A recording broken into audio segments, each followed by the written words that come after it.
पहले इनको निवेदन करना पड़ा है। तो वे नामनिष्ठ संत थे, नाम में उनकी रुचि। एक दिन वो रोज ब्रजवासियों के यहाँ जाते थे और आटे की भिक्षा लेके आते थे और आटा ला करके उसमें यमुना जल मिला के उसको गूंद के उसी का टिक्कर बना के पका के बढ़िया प्रेम से ठाकुर जी के नाम रूप को ही स्मरण करके उसका भोग लगा के रूखे आटे की रोटी टिक्कर ही पाते थे। ये उनकी सेवा, और वो भी इसलिए पाते थे ताकि इतना मिल जाए ताकि जासे में भजन कर सकूं। लेकिन वो जिस मैया के यहाँ जाते थे नित्य सेवा के लिए, वहां पर ठाकुर जी को मदन मोहन स्वरूप विराज रहे हो। आज भी हैं मदन मोहन लाल जी। मदन मोहन स्वरूप को भाव आयो कि इन बाबा से सेवा स्वीकार करनी है। और ये लाल जी की बड़ी लीला है, जाए सेवा को ABCD भी ना आवे, वाकई यहां से सेवा ले लें। जैसे कि मैं मौसों बिल्कुल सेवा ना आती। एक समय की बात पर आज बंधुओं संवाद चल रहा है, अब एक आध घंटा में तो जानो ही है, तो फिर अब क्या शुरू करूं, इसलिए बात वार्ता ही कर लें हम। इनकी सेवा मुंह पे आती नहीं, श्रृंगार कैसे होता है मैं जानता ही नहीं था। अच्छा एक बात और, बड़े स्वरूप का श्रृंगार करना बहुत आसान है। हाँ वो तो दिखता है ना दूर से कि हाँ नेत्र पास हैं, ठाकुर जी कुंडल सुंदर लग रहे हैं, और उसमें पूरे हाथ चलते हैं। इनके सेवा में उंगली चलती हैं और यहां से यूं ऐसे, कैसे हो सेवा खुद ही करवाइए। ऐसे ही वो बाबा पे मन आ गयो, भिक्षा लेवे के लिए आए, तो मैया ने आटे की भिक्षा दे दी। बाबा जैसी चले गए, तो रात्रि में मैया के स्वप्न में ठाकुर जी प्रकट है गए, रोने लगे। मैया बोली लाल जी कहा भय हो, मैंने सेवा में कोई अपराध कियो? बोले ना मैया मैं बड़ो प्रसन्न हूँ आपकी सेवा से, लेकिन मेरो मन है रहे हो। कहा वो जो बाबा रोज भिक्षा लेवे आवे ना, मुझको उनसे सेवा लेनी है। मैया बोली तो आज्ञा करो। बोले आज्ञा यही है, कल वो आमे तो उनको भिक्षा के रूप में मुँह दे दी हूँ, मैं उनके संग चलो जाऊं। मैया बहुत रोई, मेरी सेवा में कोई कमी? लाल जी बोले मैया तेरी सेवा पूर्ण है गई, मैं तो नित्य रहूंगा, तू तो कल चली जाएगी। मैं तो नित्य विराजे वा रहा हूं, मैं अपनी आगे की व्यवस्था कर रहा हूं। तो को तो कछु दिना में चलो जानो है, मैं कहां सेवा करवाऊंगा अपनी, तो मुझको बाबा को दे दे।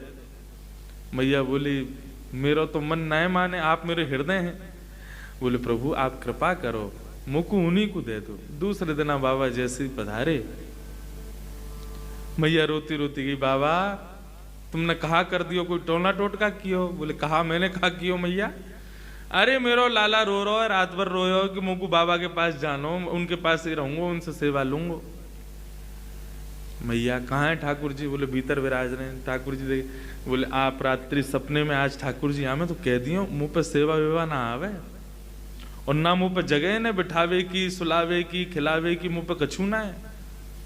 भोजन के नाम पे केवल या सूखे आटे में यमुना जल मिला के वही की टिक्कर बना के पाऊं मैं। अगर इनको स्वीकार हो, मेरी कुटिया में न एक सी जगह बा में बैठनो स्वीकार हो, न सैन सैया है, कछू ना है मेरे पास, ये सब व्यवस्थाएं मेरी हैं। यदि इनको स्वीकार हो तो ले जाऊंगा, नहीं तो मैं अपनो नाम जप में ही प्रवृत्त रहूंगा।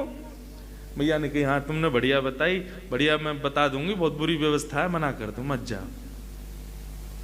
रात्रि में ठाकुर जी प्रकट हुए, मैया तेने दियो नहीं? बोला अरे बाकियां कछु व्यवस्था ना है, छोटी सी कुटिया में रे, भोजन पानी कछु करे ना है, तुम्हें कछु खवावेगो ना, तुम्हें 8-8 बार भोजन करनो दिन में।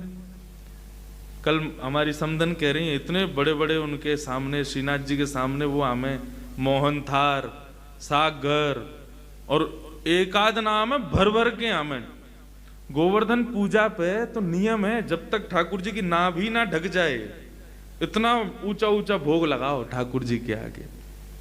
कितनों खावे, फिर वो को पेट ना भरे, 8-8 बार पावे दिन में। खावे को बड़ो प्रेमी। बोले तुम इतना खाओ, बाबा कैसे खवावे को?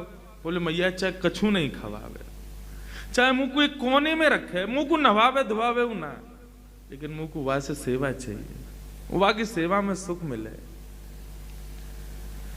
मैया बोली तुम्हें जानो है तो तुम कैसे जाओगे? दूसरे दिन बाबा आए, बाबा इन्हें कोई व्यवस्था ना चाहिए, कछु ना चाहिए, यूं कह रहे हैं जैसे बाबा रखेगा वैसे रह लूंगा, लेकिन रहूंगा उन्हीं के पास।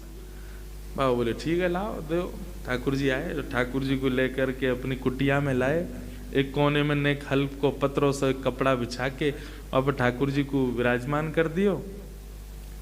अब बाबा को तो रोज को 20-21 घंटा को नियम नाम जप को, बाबा अपनो नाम जप करे, ठाकुर जी बैठे कोने में बड़े मस्त आनंद है रो ने। लेकिन 10-12 घंटा तक तो भूख रोक ली ठाकुर जी ने। वाके बाद देखी भाई बहुत तगड़ो भजन है, 22 घंटा 20 घंटा बैठ के कुछ खावे ही ना है। 20 घंटा बाद भजन करने के बाद उनको ने थोड़ी नींद आई तो थोड़े सो गए। सोवे के बाद में उठे, स्नान ध्यान करके भिक्षा में आटो लेकर के आए, वहां में यमुना जल मिला करके वह आटे को गूंद करके टिक्कर बनाने लगे। कोने में बैठे ठाकुर जी के मुंह में पानी आ गया। हाँ भैया तू कछू दे, तू साधारण रोटी दे, कछु कबाब। ठाकुर जी के सन्मुख एक पत्तल लगा करके वापस सूखी रोटी केवल जो वो बनाते ठाकुर जी के सन्मुख पधरा दी। जैसे ही ठाकुर जी के सन्मुख पधराई है, ठाकुर जी ने प्रेम से पाया हो। प्रेम से पावे के बाद में ठाकुर जी बाबा ने अपनो भोजन कियो, भोजन आदि करके बाबा फिर से भजन में बैठ गए।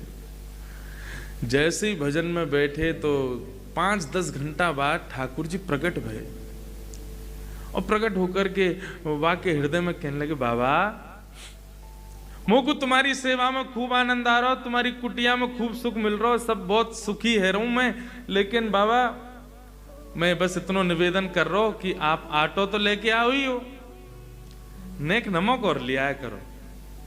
वह आटे में नेक नमक डाल दोगे तो नेक तो स्वाद आवेगो। अच्छा तो कल से मैं आटो लाऊं नमक लाऊं? बोले हाँ बस इतना कर लो, या तो ज्यादा हमें नहीं चाहिए सेवा में, बस इतना कर लो।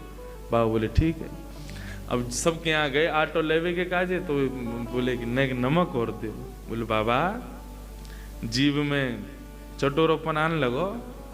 बोले हमने हमारे ना आयो, एक आ गयो चटोरो घर पे, वाके काजी चाहिए। लाए आटो लेके वहां में बढ़िया नमक वमक मिला करके सुंदर वाकी टिक्कर बना के ठाकुर जी के सामने जैसे ही पधरायो, प्रेम से ठाकुर जी ने पायो।